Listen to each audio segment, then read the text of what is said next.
Over this past weekend, San Diego Comic-Con went on. I know, right? It's wild because, well, here's the thing, right? Like, not a lot of news came out of it. I think the most high-profile news was that, yeah, George Lucas came out on stage, but honestly, I didn't really hear too much news coming out of the event, and well, given the fact that there's not really a lot to get excited for, at least in the second half of 2025, and 2026 is really shaping up to be quite pathetic as well. I think it's emblematic of the state of not just entertainment, but specifically Star Wars, that they're still having to address Star Wars Outlaws months after this game has been dead and dusted and properly acknowledged from everybody involved, up to and including Ubisoft, that this was a catastrophic failure. I think the funniest thing that I remember talking about at the time in the aftermath of this buggy, bloated, disastrous release was, what was it? I think there was a racing skin, like months after the release of this game, that nobody, not even completionists, okay, even had the desire to go back and find. It was wild because you had a developer come out, I forget on what social media platform, came out and said that, hey, oh, I'm so glad that we hid one of these skins so well behind one of the racing mini games or something like that. Oh man, nobody has found it yet. Are you going to be the first one? And nobody cared. That was hilarious. So yeah, it's funny that coming out of San Diego Comic-Con, normally the place, and especially last year when you heard things like the Russo brothers were coming back to Marvel. Oh yeah, and the Avengers Kang Dynasty was going to be renamed to Avengers Doomsday, and that Robert Downey Jr. is back into the fold. That you come out of San Diego Comic-Con going, James Gunn was on stage and he talked about Peacemaker Season 2, yay. But no, Star Wars Outlaws continues and other San Diego Comic-Con updates. But okay, a big panel, yeah, at San Diego Comic-Con, usually, yeah, drops some little nuggets. This year they featured two first look images at the two biggest Disney Plus shows for 2026, Ahsoka Season 2. I don't know, is that news that it's going to be coming out next year? Yeah, a picture of Iman Esfandi, okay, as a shaved Ezra Bridger, yay, and Maul Shadow Lord. It's animated shit. Like, okay, it's going to be cringe and bad. Publishing updates, new Bad Batch comic miniseries, yay. I'm sure that like dozens of issues of that'll sell, as well as a revival of the Mandalorian visual guide. Cool. Ahead of the movie that everybody's looking forward to, another Pedro Pascal joint. I wonder if that'll do better than... Ooh, that'll be interesting, right? Because it doesn't really look like the Fantastic Four is going to be performing all that well. I wonder what's going to do better in totality, Mandalorian and Grogu or Fantastic Four. That's going to be fun. Oh God, we're going to be able to do that in May of next year. Thank God that's a year. That's about a half year away. Well, actually, a little bit longer than that. Christ almighty, 10 months away at that point in time? Thank God, keep it as far away as possible, because that's going to suck. The next title, yes, for Reign of Empire novels. Okay. And a new Outlaws story. More on that later. Okay. So as announced at San Diego Comic-Con, Mike Chen, okay, is writing a new novel centered on Jalen Vrax and ND5. Oh, fantastic. Titled Star Wars Outlaws Low Red Moon. Again, this is very reminiscent of whenever you hear those, oh my God, guys, the High Republic is getting a new installment. Acolyte fans are on the edge of their seat. Well, Acolyte fan is on the edge of their seat. Season 2, The Acolyte, is right around the corner because there's a brand new run of comic books starring Vernestra Rowe about how she keeps her head so perfectly smooth. Great stuff. But yeah, about the only thing that you can anticipate in regards to Star Wars Outlaws, yeah, is a tie-in novel for a guy who becomes a big bad at the end and his robot companion that ends up joining your side. Fantastic stuff. But yeah, as we talked about Star Wars Outlaws and Ubisoft in general last week, Yves Guillemot coming out and saying that Star Wars Outlaws missed sales targets on Star Wars itself, being in choppy waters, but hopes further improvements and a Switch 2 launch can revive the open world game. See, if we put it on a brand new console that, well, its sales are struggling after a very strong launch. Not too many people are terribly excited to pick that up, but yeah, I'm sure we're going to be, and I have it earmarked, we're going to be talking about the Switch 2 and its sales very shortly. But given how, Star Wars Outlaws on Steam, there are 374 people, let's just go ahead and refresh this, 265 people with, over this past weekend, 603 people checking out the game. Like, it's as dead as you can possibly get.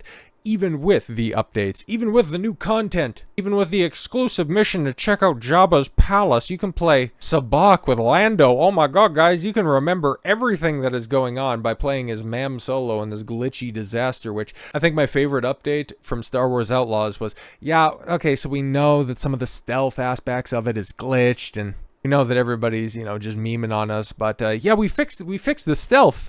We fixed it so hard that we just got rid of it. Oh, fantastic stuff. So yeah, I would say, right, because just going back to Guillemot's comment about Star Wars, not being in the best shape right now, and that end up having a negative effect on the game. So if that was the case, why did you decide to make Star Wars Outlaws the biggest marketing campaign that you would ever put behind a game? I find that to be very interesting. And why was it the moment that Lucasfilm decided to put up a bid on adaptation rights for Star Wars, you guys decided to throw your hat in the ring because the brand was so damaged? Obviously, you thought you could have bought low and sold high. Interesting. Yeah, sure. I'm sure that you're going to take all responsibility for that borked launch.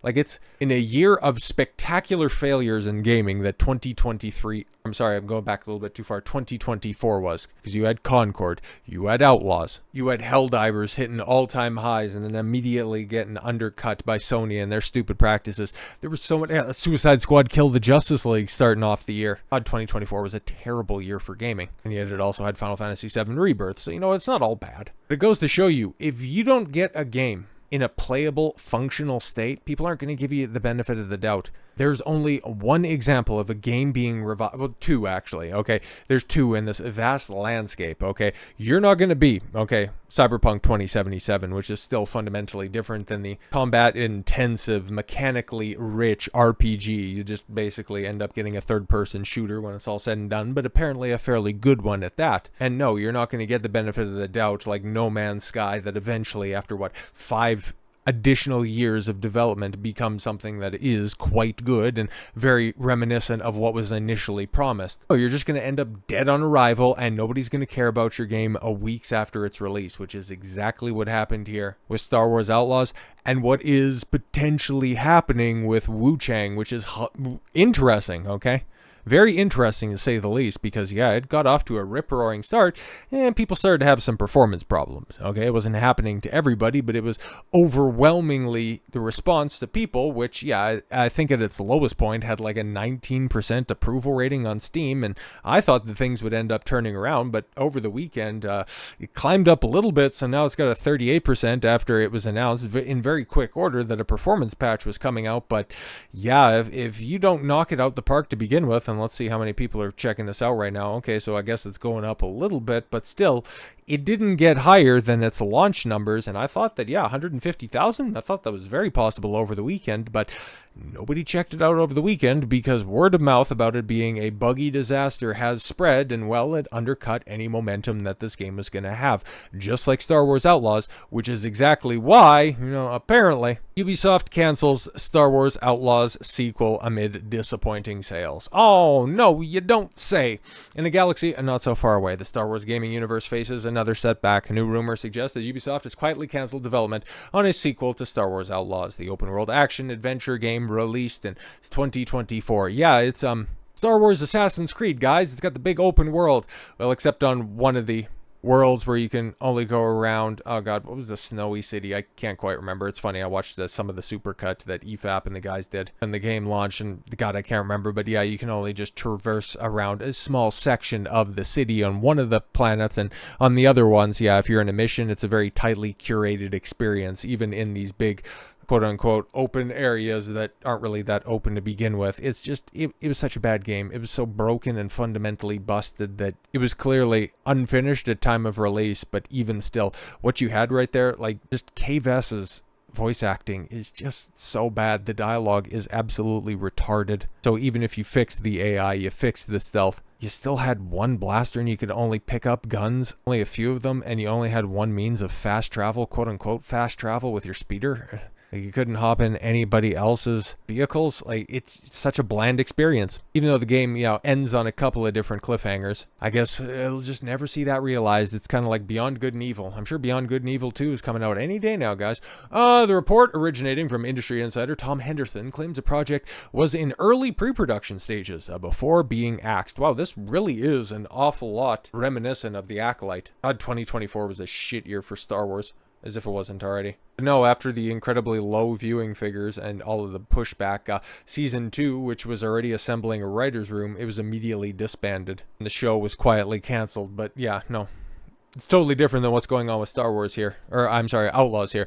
Largely due to the original game's underwhelming commercial performance, the development has sparked discussion among fans and analysts about the future of Star Wars video games and Ubisoft's strategy with licensed IPs. Oh, no, but Respawn is working on another one of those Jedi Fallen Orders Kyle Katarn games. Oh, you could definitely look forward to that.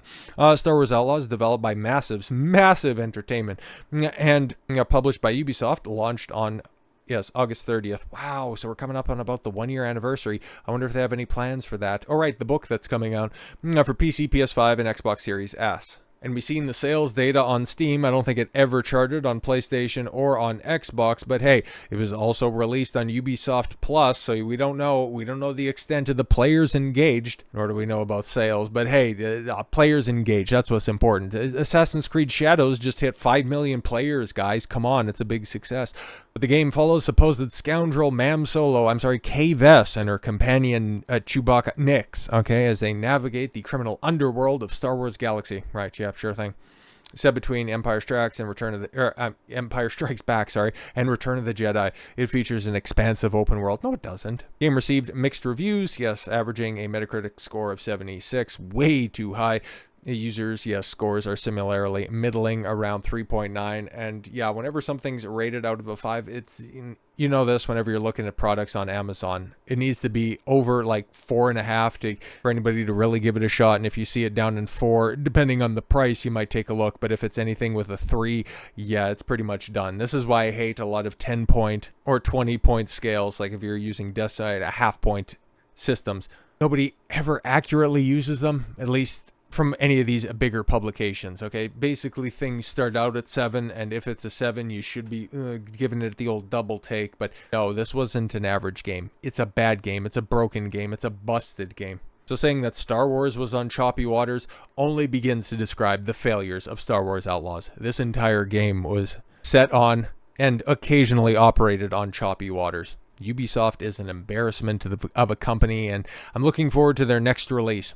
Don't know what it is, but Tencent's in charge now, and they're doing great things, right? They're definitely not getting sued by another gaming juggernaut out there, but we'll talk about that in due time, trust me. So with all that said, thank you all very much for the gift of your time. I've been Don Consuelo. I want you to follow your gut and get after it. Take care, everyone.